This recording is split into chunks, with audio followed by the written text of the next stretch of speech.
Seja bem-vindo ao nosso canal Reprogramados pelo Evangelho, e nós temos uma reflexão que vai de encontro ao seu coração. Nós vamos meditar em Ezequiel, capítulo número 2, o profeta chamado profeta dimensional, porque as suas experiências eram experiências que levavam ele a sair do ambiente natural e a acessar o mundo espiritual. Nós vamos falar sobre o capítulo 2 do profeta Ezequiel, que é a primeira experiência que ele tem com Deus. Antes disso, eu quero narrar para você o que aconteceu. O profeta Ezequiel, com os seus 25 anos de idade, foi levado cativo para a Babilônia. O rei da Babilônia, Nabucodonosor, liderando um exército poderoso, invade a região de toda Judá, especificamente Jerusalém, e levou o povo de Deus cativo por causa dos seus pecados. Nesta ocasião em que Ezequiel é levado cativo, ele está recém-casado e juntamente com a sua esposa vai passar pela experiência da escravidão. Ele é levado para uma região onde ele vai trabalhar na beira de um rio chamado Rio Quebar.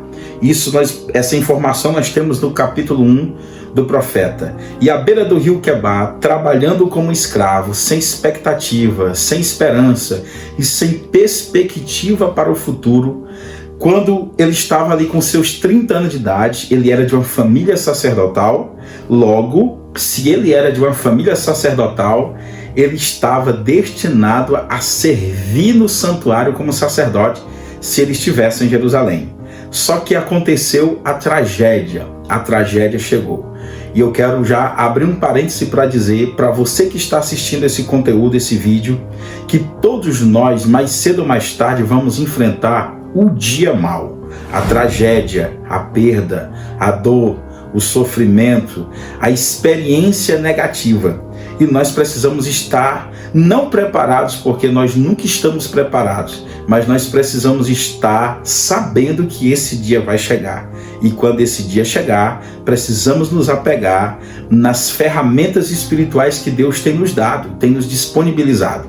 Ezequiel passou por essa experiência e quando ele é levado para o cativeiro, a Bíblia diz no capítulo 1 que à beira do rio Quebar, ele teve visões de Deus. Aqui o texto diz que ele levanta os olhos para o céu e ele viu os céus abertos. É a primeira coisa que eu quero liberar o seu coração. Se a tragédia chegou na sua casa, se os problemas chegaram no meio da sua família, se a experiência negativa chegou, não baixe a cabeça. Levante os olhos para os céus, porque é dos céus que vem o nosso socorro. Lembre do salmista: eleva os meus olhos para os montes. De onde me virá o socorro? O meu socorro não vem dos montes, mas com os olhos elevados eu entendo que o meu socorro vem do Senhor. É isso que o salmista tenta repassar para nós. Então, quando chegar o dia mau, levante os seus olhos.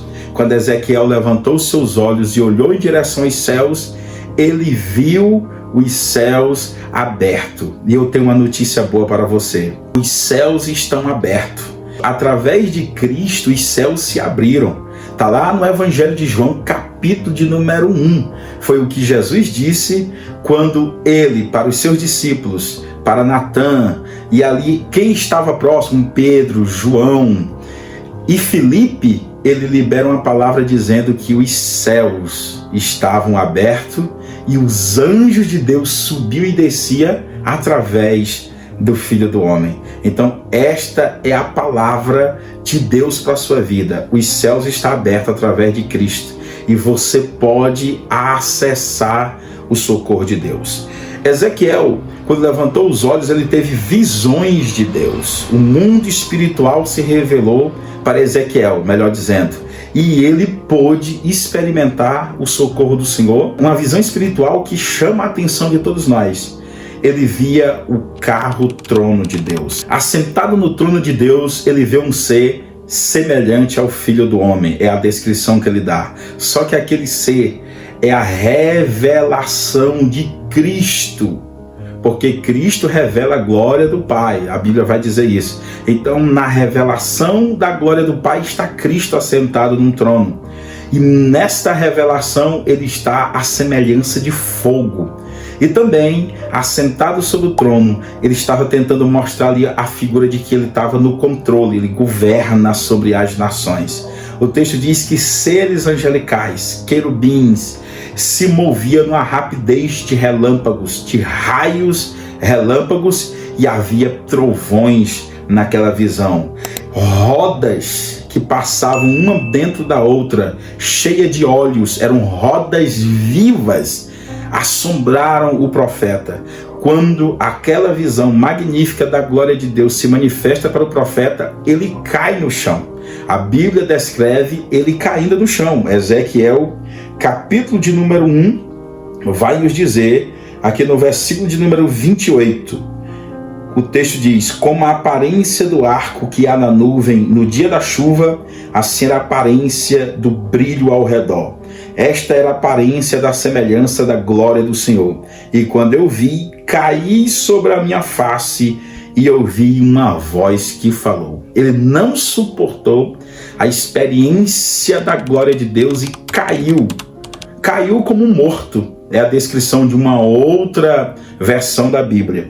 No capítulo 2, então Deus fala com ele dizendo: filho do homem, põe-te em pé, que eu quero falar contigo. Versículo 2: e o Espírito entrou em mim quando ele falava comigo e me pôs sobre os meus pés para que eu ouvisse aquele que falava comigo. E disse-me: filho do homem, eu te envio aos filhos de Israel. Deus se revela para o profeta no meio da crise, revela a sua glória, revela o seu domínio, mostra que continua sentado no trono, governando. E agora, depois de ter uma experiência visível com a glória de Deus, o profeta está no chão caído, o seu corpo não suportou, enfraqueceu. Daniel também, passando por essa experiência, disse que o corpo dele enfraqueceu-se diante da visão da glória de Deus. E então a voz de Deus diz: filho do homem, põe-te em pé. Primeiro, a glória de Deus jogou ele por terra. Agora, a mesma glória convida ele a se colocar de pé. E quando ele recebe o convite para ficar de pé, ele não consegue se levantar. A experiência foi profunda. E foi preciso que o próprio Espírito de Deus entrasse em Ezequiel, no profeta, e o colocasse de pé. A outra palavra que eu quero liberar ao seu coração é essa: um Deus que está disposto a nos levantar todas as vezes que caímos. Existe aqui, a gente pode aqui fazer duas aplicações. Há pessoas que estão caídas porque se depararam com a experiência magnífica da glória de Deus. Outras estão caídas por causa das suas fraquezas, por causa dos seus pecados, por causa das suas limitações. Não importa como ou por que você caiu. Importante é que o mesmo Deus está dizendo que vai enviar o seu Espírito, vai ajudar você a se colocar de pé para mais uma vez viver uma experiência com Deus. Quando o profeta, pelo Espírito de Deus, se coloca de pé, ele recebe o chamado. Esses dias são dias em que Deus está levantando pessoas que caíram, pessoas que fraquejaram, pessoas que fracassaram. O Espírito de Deus está colocando pessoas de pé e está trazendo um chamado. Para Ezequiel foi: eu te envio à nação de Israel, que estava em cativeiro. Mas hoje o Senhor está te chamando para te enviar para a empresa que você trabalha, a escola que você estuda, na faculdade que você está atuando, na vizinhança onde você está, no meio da sua família, para o cenário político, não importa, mas há um chamado específico. Mas antes disso, o Senhor vai te colocar de pé. Fala de posicionamento. Se não houver posicionamento, não haverá um chamado de Deus. Por isso, ponha-se de pé. Receba a voz de Deus como profeta, como Deus falou: filho do homem, põe-te em pé. Assim também Deus está falando com você. Onde quer que você esteja ouvindo essa reflexão, põe-te em pé, porque Deus quer falar contigo, e falando contigo, Ele tem um chamado e uma vocação para a sua vida. Deus te abençoe. Se você gostou desta reflexão, desta mensagem, deixa aí o like, se inscreve no canal se ainda não é inscrito e nos ajude também a crescer, a ampliar essa mensagem, alcançando pessoas, enviando para os seus amigos, deixando aí o seu comentário, e fazendo isso você está ajudando o nosso canal a alcançar mais pessoas. Que Deus te abençoe.